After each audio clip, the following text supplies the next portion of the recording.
Assalamualaikum warahmatullahi wabarakatuh. Pemirsa Mutiara Iman yang dirahmati Allah, perceraian memang menjadi jalan terakhir ketika rumah tangga tidak lagi dapat dipertahankan. Namun berakhirnya hubungan suami istri bukan berarti berakhir pula tanggung jawab terhadap anak. Di tengah perpisahan orang tua, anak tetap membutuhkan kasih sayang, perhatian, dan pengasuhan yang tepat agar tumbuh menjadi pribadi yang sehat secara mental dan spiritual. Lalu bagaimana Islam mengatur hak asuh anak pasca perceraian? Siapa yang paling berhak mengasuh anak dan bagaimana orang tua tetap menjalankan perannya meski sudah berpisah? Semuanya akan kita bahas selama 30 menit ke depan bersama saya Pia Mediana dalam Mutiara Iman.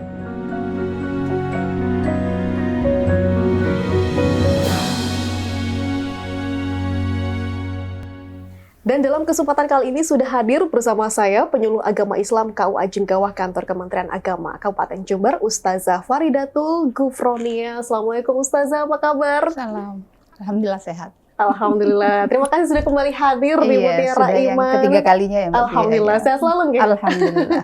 Ustazah, tema kita kali ini menarik sekali, menjaga amanah anak setelah perceraian. Betul. Kita ketahui dalam Islam memang perceraian diperbolehkan, tetapi Rasulullah SAW menyebut bahwa perceraian adalah perkara halal, tetapi paling dibenci oleh Allah. Mengapa agama demikian melihat sebuah konsep perceraian, Ustazah? Baik Mbak Pia, sebetulnya materi ini penekanannya bukan masalah cerainya, kenapa Rasulullah SAW bersabda seperti itu tadi. Baik, kami kutip lengkapnya ya, hadis lengkapnya di kitab Sunan Abi Dawud nomor 1863. Haddasana Katsir bin Ubaidin, haddasana Muhammad bin Khalidin, an Mu'arrif bin Wasilin, an Muharib bin Ditharin, an Ibni Mu'ammarah, an Nabi sallallahu alaihi wasallam qala, abghadul halal ilallahi at-talaq. Artinya dari hadis ini adalah perkara halal yang paling dibenci oleh Allah adalah tolak. Ya. Jadi kenapa Allah membenci? Ternyata rahasia dari dibencinya permasalahan talak oleh Allah ini karena dianggap suami dan istri ini tidak bisa menahan emosinya, tidak bisa menjaga lisannya, dan tidak bisa menjaga amanah di dalam pernikahan, yang mana di awal pernikahan mereka kan sudah mengucapkan yang namanya misakon walidho, janji kokoh, janji suci yang diucapkan di hadapan penghulu, tapi sejatinya mereka berjanji qabiltu itu di hadapan kepada Allah Subhanahu wa taala. Kenapa dikatakan janji suci? Karena perpindahan dari hukum haram dan ke halal ini kan yang menjadi status pernikahan ini yang menjadi halal karena adanya qabiltu itu tadi. Kesucian qabiltu, kesucian janji suci itu tadi kemudian dinodai dengan emosi sesaat, kepentingan sesaat kedua belah pihak, sehingga setelah ada permasalahan mereka mengatakan tidak ada kecocokan lagi, begitu kan. Dulu bagaimana ketika menyatakan cinta itu kok baru sekarang dia mengatakan tidak ada kecocokan lagi. Nah itu.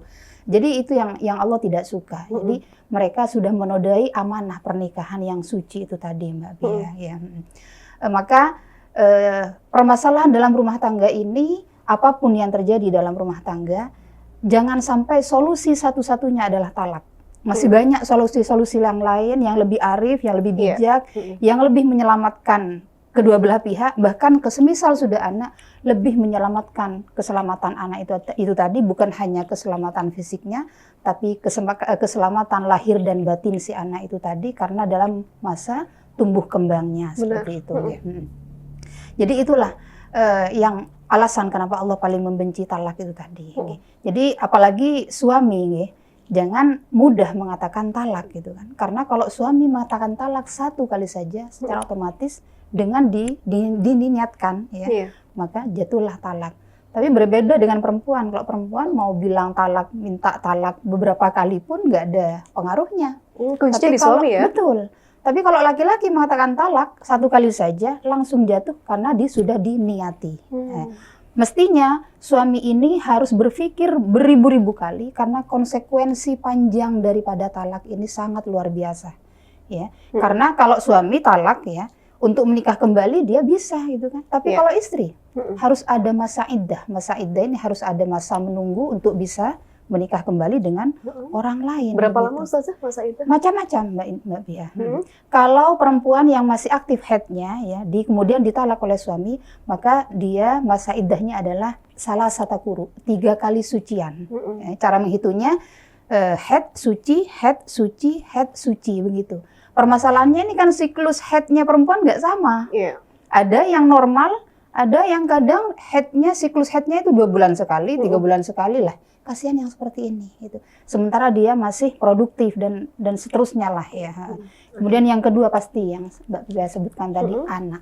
Nah ini anak, padahal anak ini butuh kasih sayang, butuh segalanya dari orang tua, ingin mendapatkan kasih sayang utuh dari kedua orang tua.